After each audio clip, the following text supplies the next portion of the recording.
একটি নদীর ধারে সন্ধ্যার সময় সূর্যের আলো ধীরে ধীরে ম্লান হয়ে আসছে। নদীর জল শান্ত, বাতাসে হালকা ঠান্ডা ভাব। এক তরুণ একটি পাথরের ওপর বসে আছেন, মাথা নিচু করে। তার চোখে বিষণ্ণতার ছাপ স্পষ্ট। তরুণ নিজের মনে ভাবছে, আমি অনেক চেষ্টা করলাম, কিন্তু কিছুতেই সফল হতে পারছি না।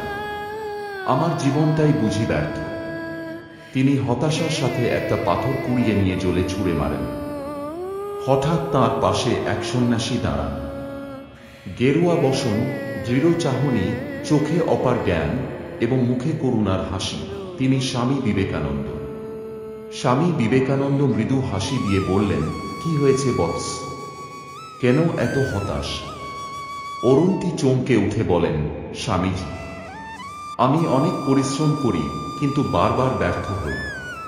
আমার সব চেষ্টা বৃথা যাচ্ছে। আমি আর পারছি না। স্বামী বিবেকানন্দ শান্তভাবে নদীর জলে তাকান, তারপর গভীর কণ্ঠে বলেন, তুমি কি সত্যি মনে করো যে চেষ্টা বৃথা যায়? তরুণটি বলেন, আমি জানি না স্বামীজি। আমার মনে হচ্ছে আমার জীবনটাই অর্থহীন। স্বামী বিবেকানন্দ মৃদু হাসেন এবং নদীর দিকে আঙুল তুলে দেখান। স্বামী বিবেকানন্দ বলেন, এই নদীটিকে দেখো, যদি এখানে একটি পাথর ফেলা হয় তাহলে কি হবে? তরুণটি কিছুটা অবাক হয়ে বলেন, নদীর জলে ঢেউ উঠবে, কিন্তু পরে শান্ত হয়ে যাবে। স্বামী বিবেকানন্দ বললেন, ঠিক তাই। জীবনেও সমস্যা আসবে, তোমার মনে অস্থিরতা তৈরি হবে, কিন্তু সময়ের সাথে সাথে সব সমস্যাই কেটে যাবে। তুমি যদি স্থির থাকতে পারো, তাহলে কোনো কিছুই তোমাকে হারাতে পারবে না। তরুণ কিছুটা চিন্তিত মুখে নদীর দিকে তাকিয়ে থাকে।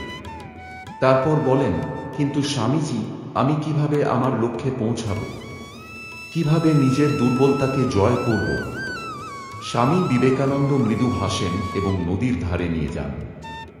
স্বামী বিবেকানন্দ বলেন, এই জলকে নিজের প্রতিচ্ছবি দেখার জন্য ব্যবহার করো।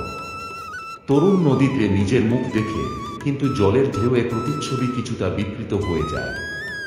তখন তরুণ বলে, স্বামীজি, জলে আমার মুখের স্পষ্ট চিত্র দেখাচ্ছে না। স্বামী বিবেকানন্দ বলেন, ঠিক বলেছ। যখন তোমার মন অশান্ত, তখন নিজের শক্তি ও গুণাবলী ঠিকমতো দেখতে পাবে না। কিন্তু যদি তুমি শান্ত হও, আত্মবিশ্বাস রাখো, তবে নিজের ভেতরে থাকা বিশাল শক্তি দেখতে পারবে। তরুণ কিছুটা বিস্মিত হয়ে স্বামীজির দিকে তাকান। তাঁর চোখে নতুন আশার আলো জ্বলে ওঠে। স্বামী বিবেকানন্দ বললেন, তোমার এই প্রতিচ্ছবি যেমন তোমারই অংশ, তেমনি তোমার ভেতরে এক অপার শক্তি লুকিয়ে আছে। কেবল বিশ্বাস করো এবং নির্বিচারে পরিশ্রম করো। একদিন তুমি অবশ্যই সফল হবে। তরুণ উজ্জীবিত হয়ে বলেন, আপনি ঠিক বলেছেন স্বামীজি। আমি আর কখনো হাল ছাড়ব না। স্বামী বিবেকানন্দ তরুণের মাথায় হাত রেখে আশীর্বাদ করে বলেন, নিজের শক্তিকে চিনতে শিখো, নিজের ক্ষমতার উপর বিশ্বাস রাখো এবং অক্লান্ত পরিশ্রম করো। জয় তোমার হবেই।